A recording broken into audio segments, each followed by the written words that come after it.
ನಿಮಗೆ ತೋರಿಸೋಣ ಅಂತ 1750 ಮೀಟ್ರ್ ಎತ್ತರ ಇರುವಂಥ ಬೆಟ್ಟಕ್ಕೆ ಬಂದುಬಿಟ್ಟಿದ್ದೀವಿ. ಅದೇ ಗೋಪಾಲ ಸ್ವಾಮಿ ಬೆಟ್ಟ.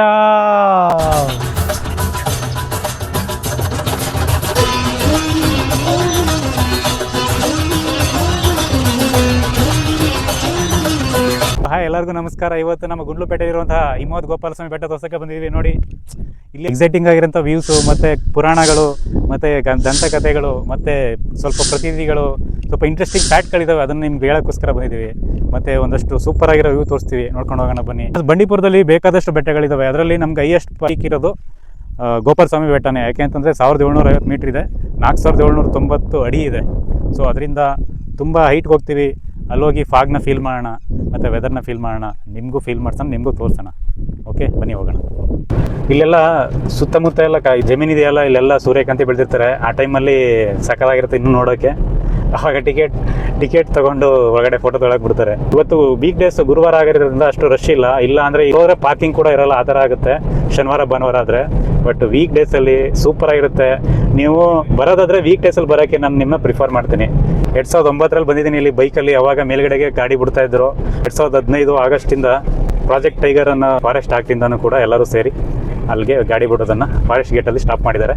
ಇನ್ನೇನಿದ್ರು ನೋಡಿ, ಇಲ್ಲಿ ಪಾರ್ಕಿಂಗಲ್ಲಿ ಸ್ಟಾಪ್ ಮಾಡಿಬಿಟ್ಟು ವೆಹಿಕಲ್ನ ಅಲ್ಲಿ ಟಿಕೆಟ್ ಬಸ್ ಬರುತ್ತೆ, ಇಲ್ಲ ಅಂತಂದರೆ ಸಫಾರಿ ಜೀಪ್ ಬರುತ್ತೆ. ಎರಡರಲ್ಲೊಂದಲ್ಲಿ ಹತ್ಕೊಂಡು ಹೋಗಬೇಕು. ಅದು ಬಿಟ್ಟರೆ ಬೇರೆ ಆಪ್ಷನ್ ಇಲ್ಲ. ಪ್ರೈವೇಟ್ ವೆಹಿಕಲ್ ಅಂತೂ ಬಿಡಲ್ಲ. ಮನೇಲಿ ಸ್ವಲ್ಪ ತಿಂಡಿ ಮಾಡೋಕ್ಕಾಗಿಲ್ಲ, ಸೊ ಅದಕ್ಕೆ ಪಾರ್ಸಲ್ ತಂದಿದ್ದು. ಪಾರ್ಸಲ್ ಮೇಲ್ಗಡೆ ಬಿಡಲ್ಲ, ಅದಕ್ಕೋಸ್ಕರ ಇಲ್ಲೇ ಕೂತ್ಕೊಂಡು ತಿಂಡಿ ಮಾಡಿಕೊಂಡು ಹೋಗೋಣ ಅಂದ್ಕೊಂಡಿದ್ದೀವಿ. ಇಲ್ಲಿ ಇದಕ್ಕೆಲ್ಲ ವ್ಯವಸ್ಥೆ ಮಾಡಿದ್ದಾರೆ. ವಾಶ್ರೂಮ್ ಆಗ್ಬೋದು ಪಾರ್ಕಿಂಗಲ್ಲಿ, ಮತ್ತು ಈ ಥರ ಕೂತ್ಕೊಂಡು ತಿಂಡಿ ಮಾಡೋಕ್ಕೆ. ಮತ್ತು ಅಲ್ಲಿ ಹಿಂದ್ಗಡೆ ನಮ್ಮ ಕಾರ್ ಹಾಕಿದ್ದೀವಿ. ಸೊ 60 ರೂಪಾಯಿ ತಗೋತಾರೆ ಕಾರ್ ಪಾರ್ಕಿಂಗ್ಗೆ. ಬಂದಿದ್ದು ಸ್ವಲ್ಪ ಲೇಟ್ ಆಗಿರೋದ್ರಿಂದ ಕ್ಯೂ ಜಾಸ್ತಿ ಆಗಿದೆ. ಜನ ರಶ್ ಇಲ್ಲ, ಬಟ್ ಕ್ಯೂ ಇದೆ. ಸೊ ಟೂರಿಸ್ಟ್ ಪ್ಲೇಸ್ ಅಂದ್ಬಿಟ್ಟು ಇಲ್ಲೇನೋ ಟಿಕೆಟ್ ಎಕ್ಸ್ಟ್ರಾ ತೊಗೊಳ್ಳಲ್ಲ. KSRTC ಬಸ್ ಯಾವ ರೀತಿ ಫ್ರೀ ಇದೆ ಅದೇ ರೀತಿ ಫ್ರೀ ಲೇಡೀಸ್ಗೆ. ಬಸ್ಸು ಫುಲ್ಲಾಗಿ ಹೊರಡ್ತು, ನಮಗೆ ಹೋಗೋಕ್ಕೆ ದಾರಿ ಇಲ್ಲ. ಸೊ ಅದರಿಂದ ನಿಂತಿದ್ದೀವಿ ನೆಕ್ಸ್ಟ್ ಬಸ್ಗೆ ವೆಯ್ಟ್ ಮಾಡ್ತಾ. ಟಿಕೆಟ್ ಪ್ರೈಸ್ 70 ಇದೆ. ಆಧಾರ್ ಕಾರ್ಡ್ ತೋರಿಸಿದ್ರೆ ಲೇಡೀಸ್ಗೆ ಫ್ರೀ, ಆಧಾರ್ ಕಾರ್ಡ್ ಇಲ್ಲ ಅಂದರೆ ಫ್ರೀ ಕೊಡೋಲ್ಲ.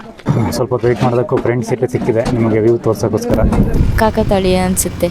2009 ಸೇಕಿ ಹೇಳಿದ್ದು ಬೈಕಲ್ಲಿ ಹೋಗಿದ್ವಿ ಅಂತ. ಅದೇ ಟೈಮಲ್ಲಿ ನಾವು ನರ್ಸಿಂಗ್ ಕಾಲೇಜಿಂದ ಟ್ರೆಕ್ಕಿಂಗ್ ಕರ್ಕೊಂಡು ಹೋಗಿದ್ರು. ನಾವು 25 ಜನ ಸ್ಟೂಡೆಂಟ್ಸ್ ಅಂಗಳದಿಂದ ಗೋಪಾಲಸ್ವಾಮಿ ಬೆಟ್ಟಕ್ಕೆ 8 ಕಿಲೋಮೀಟ್ರ್ ಐತೆ. ಅಲ್ಲಿಗೆ ಟ್ರೆಕ್ಕಿಂಗಲ್ಲೇ ಹೋಗಿ ದೇವ್ರ ದರ್ಶನ ಮಾಡಿಕೊಂಡು, ಈಗ ಸುತ್ತಮುತ್ತಲ ಏನೋ ರಿಸ್ಟ್ರಿಕ್ಷನ್ ಐತೆ ಅಲ್ಲೆಲ್ಲ ಬಿಡ್ತಾಯಿದ್ರು. ಅವಾಗ ಅಲ್ಲೆಲ್ಲ ನೋಡಿಕೊಂಡು ಫೋಟೋ ಶೂಟ್ ಎಲ್ಲ ಮಾಡಿಕೊಂಡು ವಾಪಸ್ ಟ್ರೆಕ್ಕಿಂಗಲ್ಲೇ ಅಂಗಳಕ್ಕೆ ಬಂದಿದ್ವಿ. ಪ್ರೈವೇಟ್ ವೆಹಿಕಲ್ ಇಲ್ಲ, ಜನಗಳಿಲ್ಲ, ಮತ್ತು ಕಸ ಇಲ್ಲ, ಪ್ಲಾಸ್ಟಿಕ್ಗಳಿಲ್ಲ. ಅದು ಮೇಯ್ನ್ ಇಲ್ಲ. Feel the forest.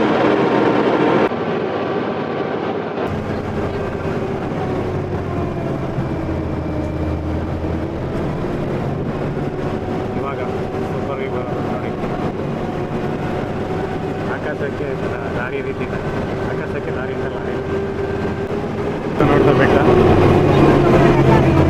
ನೋಡ್ತಾ ದೇವಸ್ಥಾನ ಬಂದೇ ಬಿಡ್ತು ನೋಡಿ. ಅಲ್ಲಿ ಕಾಣಿಸ್ತಾ ಇದೆ ಗೋಪಾಲ ಸ್ವಾಮಿ ಬೆಟ್ಟ. ಯಾವ ರೀತಿ ಬೆಟ್ಟದ ತುದಿನಲ್ಲಿ ಭವ್ಯವಾಗಿ ಕಾಣಿಸ್ತಾ ಇದೆ ನೋಡಿ. ಈ ಚಿಂಟು ಟಿವಿನಲ್ಲಿ ಲಿಟಲ್ ಕೃಷ್ಣ ಅಂತ ಬರುತ್ತಲ್ಲ, ಅದು ನೋಡಿದ್ರೆ ಸೇಮ್ ಇದೇ ಜ್ಞಾಪಕ ಬರುತ್ತೆ. ಯಾಕೆಂದರೆ ಸುತ್ತಮುತ್ತ ಇದೇ ಥರ ವ್ಯೂಸ್ ಇರೋದು, ಹುಲ್ಲುಗಾವಲು ಇರೋದು, ಬೆಟ್ಟ ಗುಡ್ಡ ಇರೋದು, ಮತ್ತು ಕೃಷ್ಣ ಕೂತ್ಕೊಂಡು ಕೊಳಲು ನುಡಿಸಿ ಗೋಪಾಲನೆ ಮಾಡೋದು. ಅದು ನೋಡಿದ್ರೆ ಈ ಗೋಪಾಲ ಸ್ವಾಮಿ ಬೆಟ್ಟ, ಗೋಪಾಲ ಸ್ವಾಮಿ ಜ್ಞಾಪಕ ಬರುತ್ತೆ.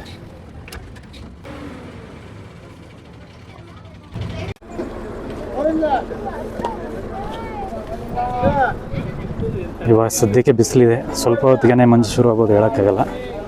ಯಾಕೆಂದರೆ ಗಾಳಿ ಬೀಸಿದಾಗ ಮಂಜು ಬರುತ್ತೆ, ಗಾಳಿ ಬೀಸಿದಾಗ ಮಂಜು ಹೋಗುತ್ತೆ. ಒಟ್ಟಿನಲ್ಲಿ ವಾತಾವರಣ ಅಂತೂ ತಣ್ಣಗಿದೆ. ಬಟ್ ಏನಂದರೆ ಮಂಜಿಲ್ಲ, ಅದೊಂದು ಸ್ವಲ್ಪ ಬೇಜಾರಷ್ಟೇ. ಬಿಟ್ಟರೆ ವೆದರ್ ಸೂಪರ್ ಆಗಿದೆ.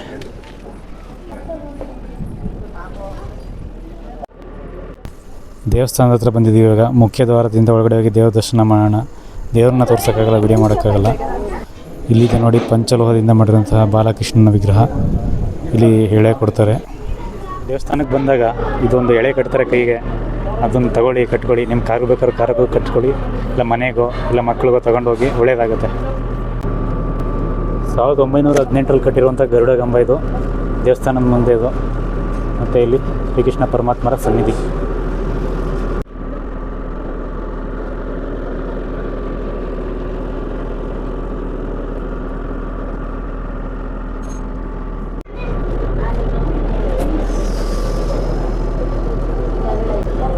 ಗ್ಯಾಸ್ ಅಭಾವದಿಂದ ಪ್ರಸಾದ ವಿನಿಯೋಗ ಸ್ಥಗಿತಗೊಳಿಸಲಾಗಿದೆ. ಇನ್ನೇನು ಗೋಪಾಲಸ್ವಾಮಿ ಬೆಟ್ಟಕ್ಕೆ ಬಂದಿದ್ದೀವಿ. ದೇವ್ರ ದರ್ಶನ ಆಯಿತು, ತುಂಬ ಚೆನ್ನಾಗಿದೆ. ಬೆಣ್ಣೆ ಅಲಂಕಾರ ಮಾಡಿದರು, ನೋಡೋಕ್ಕೆ ಕಣ್ಣು ತಂಪಾಗುತ್ತೆ. ಯಾಕೆಂದರೆ ಸೊ ಈ ಜಾಗದಲ್ಲಿ ಆಲ್ಮೋಸ್ಟು ಪ್ರಸಾದ ವಿನಿಯೋಗ ಮಾಡ್ತಾಯಿದ್ರು. ಗ್ಯಾಸ್ ಸಿಗದೇ ಇರೋ ಪ್ರಭಾವದಿಂದ ಈಗ ಮಾಡ್ತಾಯಿಲ್ಲ. ಸೊ ಅದೊಂದು ಸ್ವಲ್ಪ ಬೇಜಾರು. ಇಲ್ಲ ಅಂದಿದ್ರೆ 11 ಗಂಟೆಗೆ ಪ್ರಸಾದ ಸಿಗ್ತಾಯಿತ್ತು. ಅದರಲ್ಲೂ ಪುಳಿಯೋಗರೆ ಫೇಮಸ್ ಇಲ್ಲಿ. ನೋಡಿ, ಒಂದು ಪನಾರಾಮಿಗೆ ವ್ಯೂ ತೋರಿಸ್ಬಿಡ್ತೀನಿ ಹೆಂಗೆ.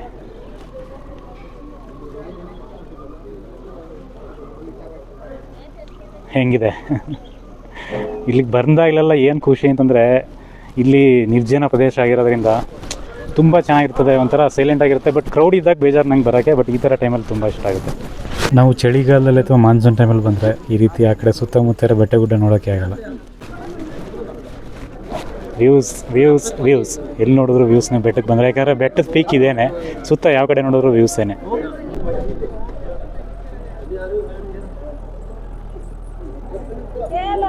ಅಲ್ಲಿದೆ ನೋಡಿ ಆನೆ. ಇದೆ ನೋಡಿ, ಇದೇನೆ ಇಲ್ಲಿ ಎಕ್ಸೈಟ್ಮೆಂಟ್. ಆ ಭಾಗದಲ್ಲಿ ಒಂದು 7-8 ಆನೆ ಹಿಂದೆ ಹೋಗ್ತಾ ಇದೆ. ಎಲ್ಲ ಆನೆ ಮರಿಗಳೆಲ್ಲ ನೋಡಿ, ಎಲ್ಲ ಎಕ್ಸೈಟಿಂಗಾಗಿ ನೋಡ್ತಾ ಇದ್ರು ಜನ ಎಲ್ಲ.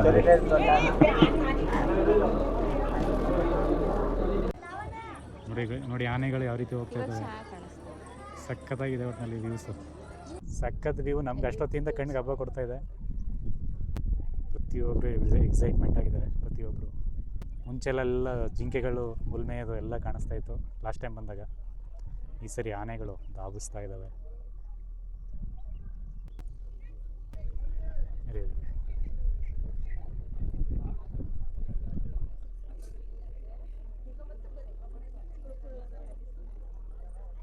ನಾನು ಮುಂಚೆನೂ ಗೋಪಾಲಸ್ವಾಮಿ ಬೆಟ್ಟಕ್ಕೆ ಬಂದಿದ್ದೀನಿ 2009 ಆರೆಂಜಲ್ಲಿ.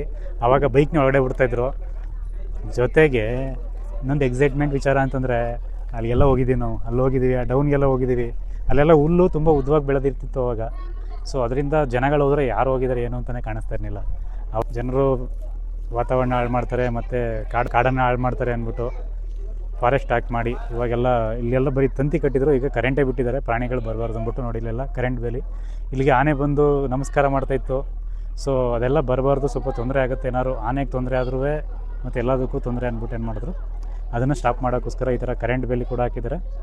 ಮತ್ತು ಮುಂಚೆ ಎಲ್ಲ ಹೋಗ್ತಾಯಿದ್ದು ಅವಾಗ ಸಖತ್ತಾಗಿತ್ತು. ನಾನು ನೋಡಿದ್ದೀನಿ. ಮೋಸ್ಟ್ಲಿ ನಾನು ಪುಣ್ಯ ಮಾಡಿದ್ದೆ ಅನ್ಸುತ್ತೆ. ಯಾರ್ಯಾರು ನೋಡಿದ್ದಾರೆ ಅವರೆಲ್ಲ ಪುಣ್ಯ ಮಾಡಿದರು. ಇವಾಗಂತೂ ಯಾರನ್ನೂ ಬಿಡೋಲ್ಲ. ಸೊ ಏನೂ ಮಾಡೋಕ್ಕಾಗಲ್ಲ. ಇದ್ರ ಬಗ್ಗೆ ಪುರಾಣ ಕಥೆಗಳು ಮತ್ತು ಇಲ್ಲಿನ ಪ್ರತೀತಿ ಹೇಳ್ತೀನಿ ಅಂತ ಹೇಳಿದ್ನಲ್ವ, ಇವಾಗ ಬನ್ನಿ ಅದ್ರ ಬಗ್ಗೆ ಮಾತಾಡೋಣ. ಸ್ವಲ್ಪ ತುಂಬ ಇಂಟ್ರೆಸ್ಟಿಂಗ್ ಆಗಿರುತ್ತೆ. ಆದಷ್ಟು ಬೇಗ ಮುಗಿಸ್ತೀನಿ, ಜಾಸ್ತಿ ಬೋರ್ ಹೊಡಿಸಲ್ಲ. ಇಲ್ಲಿನ ಪುರಾಣ ಏನು ಅಂತಂದರೆ, ಇಬ್ಬರು ರಾಜರಿರ್ತಾರೆ. ಅವರು ಪರ್ವತಗಳನ್ನ ಸೃಷ್ಟಿ ಮಾಡುವಂಥ ರಾಜರವರು, ವಿಂಧ್ಯಾಚಲ ರಾಜ ಮತ್ತು ಮೇರು ಪರ್ವತ ರಾಜ ಅಂತ. ಅವರಿಬ್ಬರಿಗೂ ಒಂದು ಸರಿ ಏನಾಗುತ್ತೆ, ನಾನು ಹೆಚ್ಚ ನೀನು ಹೆಚ್ಚ ಅಂತ ಇಲ್ಲಿ ತುಂಬ ಬೆಟ್ಟಗಳಿದ್ದಾವೆ. ಅಕ್ಕಪಕ್ಕದಲ್ಲಿ ಏನೋ ಪೈಪೋಟಿ ಶುರುವಾದಾಗ ವಿಂಧ್ಯಾಚಲ ರಾಜ ಈ ಬೆಟ್ಟನ ಸೃಷ್ಟಿ ಮಾಡಿದ ಅಂತ ಒಂದು ನಂಬಿಕೆ, ಅದೇ ಒಂದು ಪುರಾಣ. ಇವರ ಗುರುಗಳು ಅಗಸ್ತ್ಯ ಮುನಿಗಳು. ಅದರ ವಿಚಾರ ಅವ್ರ ಮೈಂಡಲ್ಲಿ ಇರ್ತದೆ.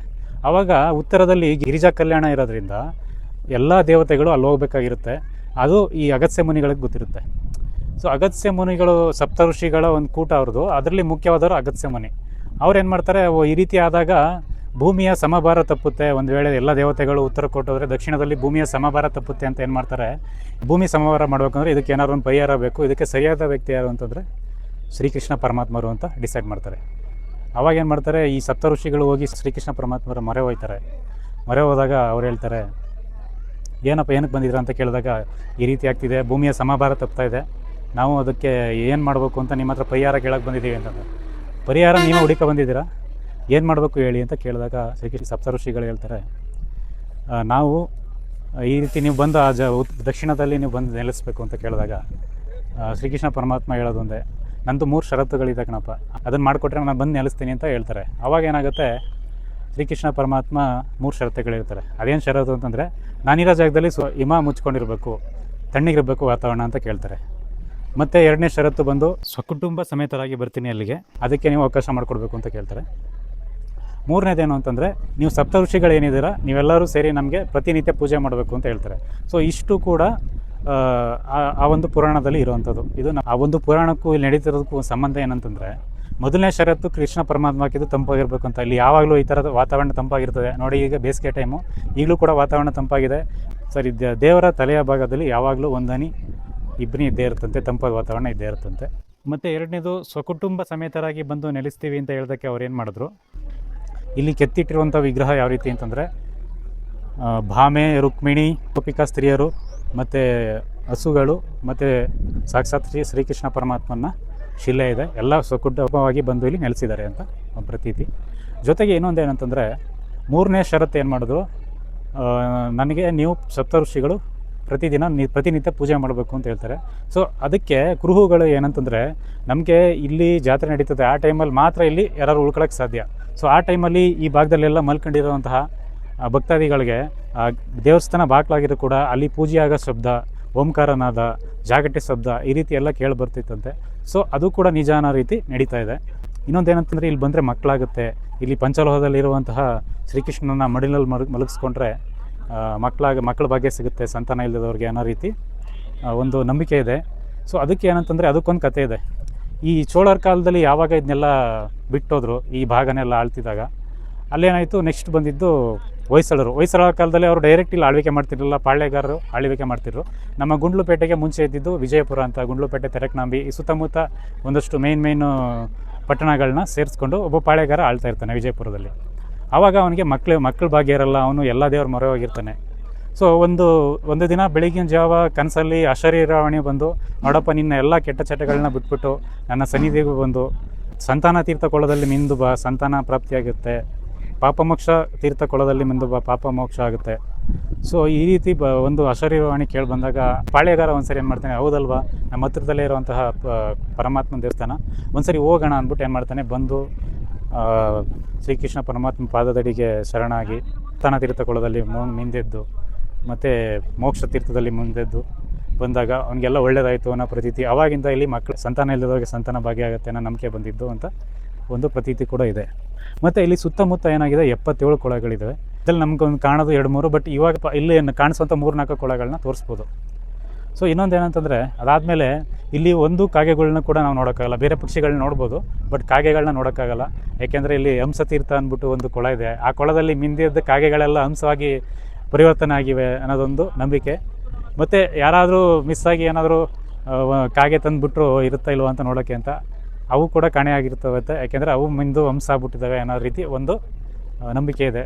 ಸೊ ಈ ರೀತಿ ಇಂಟ್ರೆಸ್ಟಿಂಗ್ ಫ್ಯಾಕ್ಟ್ಗಳಿವೆಲ್ಲ.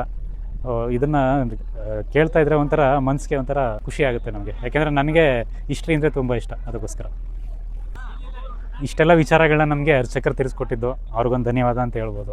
ಯಾಕೆಂದರೆ ಇವಾಗಿಲ್ಲ, ಮುಂಚೆ ಒಂದು ಸರಿ ಬಂದಾಗ ಇದನ್ನೆಲ್ಲ ಹೇಳಿದರು. ನೋಡಿ ಬಸ್ ಯಾವ ರೀತಿ ಹೋಗ್ತಾ ಇದೆ ಅಲ್ಲಿ.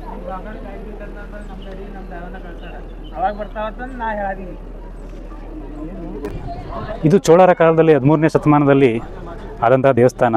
ಅದಾದಮೇಲೆ ಹೊಯ್ಸಳರು ಇದನ್ನು ಉದ್ಧಾರ ಮಾಡಿದ್ರು. ಅದಾದಮೇಲೆ ಮೈಸೂರು ಒಡೆಯರ್ಗೆ ಬಂದಿದ್ದು. ಅದಾದಮೇಲೆ ಇವಾಗ ಗೌರ್ಮೆಂಟ್ ಆಫ್ ಇಂಡಿಯಾ. ಹೊಯ್ಸಳರ ವಿಷ್ಣುವರ್ಧನ ಅವ್ರ ಕಾಲದಲ್ಲೂ ಸ್ವಲ್ಪ ಇಂಪ್ರೂವ್ಮೆಂಟ್ ಆಗಿದೆ ಇಲ್ಲಿ. ಆಮೇಲೆ ಮೈಸೂರು ರಾಜ ಒಡೆಯರು ಅವರು ಇಲ್ಲೊಂದು ಗ್ಲಾಸ್ ಹೌಸ್ ಇತ್ತು. ಸೊ ಅಲ್ಲಿ ಬಂದು ಸ್ಟೇ ಆಗೋರು. ಅವಾಗ ಇಲ್ಲಿ ಬಂದು ಮೈಸೂರು ಮಹಾರಾಜರು ಬೇಟೆ ಆಡಿಕೊಂಡು ಹೋಗೋರು, ಆಯಾಗಿದ್ದು ಟೈಮ್ ಸ್ಪೆಂಡ್ ಮಾಡ್ಕೊಂಡು ಅವರ ಫ್ರೀ ಟೈಮ್ನ ನೆನೆಸ್ಕೊಂಡ್ರೆ, ರಾಜರ ಕಾಲ ನೆನೆಸ್ಕೊಂಡ್ರೆ ಏನೋ ಒಂಥರ ಖುಷಿ. ನೋಡಿ ನಮ್ಮ ಗೋಪಾಲ ಸ್ವಾಮಿ ಬೆಟ್ಟ ಮುಗಿಸ್ಕೊಂಡು ಹೋಗ್ತಾ ಇದ್ದೀವಿ.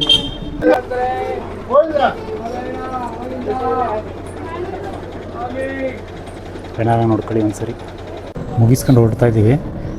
ಗೌರ್ಮೆಂಟ್ ಅವ್ರಿಗೆ ಮತ್ತು ಫಾರೆಸ್ಟ್ ಡಿಪಾರ್ಟ್ಮೆಂಟ್ ಅವ್ರಿಗೆ ಒಂದು ಕೃತಜ್ಞತೆ ಹೇಳಲೇಬೇಕು. ಇದು ಕಾಡೊಳಗಡೆ ಅಂದ್ಬಿಟ್ಟು ಈಸಿಯಾಗಿ ಜನಗಳನ್ನ ರಿಸ್ಟ್ರಿಕ್ಟ್ ಮಾಡಿಬಿಡ್ಬೋದಾಯಿತು. ಬಟ್ ಆ ರೀತಿ ಮಾಡ್ದೇನೆ ಇದಕ್ಕೊಂದು ವ್ಯವಸ್ಥೆ ಮಾಡಿ ಬಸ್ ಬಿಟ್ಟು ಜನಗಳು ನೋಡಬೇಕು, ಕಾಡು ಸಂರಕ್ಷಣೆ ಮಾಡಬೇಕು ಅಂತ ಎರಡಕ್ಕೂ ಇನಿಷಿಯೇಟಿವ್ ತಗೊಂಡು ಒಳ್ಳೆ ಕೆಲಸ ಮಾಡಿದ್ದಾರೆ. ಅವ್ರಿಗೊಂದು ಸೆಲ್ಯೂಟ್ ಮಾಡಲೇಬೇಕು. ಮತ್ತು ಸೇಫಾಗಿ ಕರ್ಕೊಬರೋ ಡ್ರೈವರ್ಗೂ ಕೂಡ ಒಂದು ಧನ್ಯವಾದ. ಪ್ರಯಾಣ ಮುಗಿಸ್ಕೊ ಬಂದು ಬೆಟ್ಟದಿಂದ ಕೆಳಗಡೆ ಫಾರೆಸ್ಟ್ ಗೇಟ್ ಹತ್ರ ಬಂದಿದ್ದೀವಿ. ಇನ್ನೇನಿದ್ರು ಕಾರ್ ಎತ್ಕೊಂಡು ಮನೆಗೆ ಹೋಗೋದೆ. ಕ್ಯೂ ಇಲ್ಲ, ಫ್ರೀಯಾಗಿದೆ. ಸೊ ಈ ರೀತಿ ಇದ್ದರೆ ನಮಗೆ ಗೋಪಾಲ ಸ್ವಾಮಿ ಬೆಟ್ಟಕ್ಕೆ ಬರೋಕ್ಕೆ ಚೆಂದ. ರಶ್ ಇದ್ರಂತೂ ತಲೆಗೆಟ್ಟೋಗುತ್ತೆ. ಒಂದೊಂದ್ಸರಿ ಬಂದು ವಾಪಸ್ ಹೊರಟೋಗಿರ್ತೀವಿ.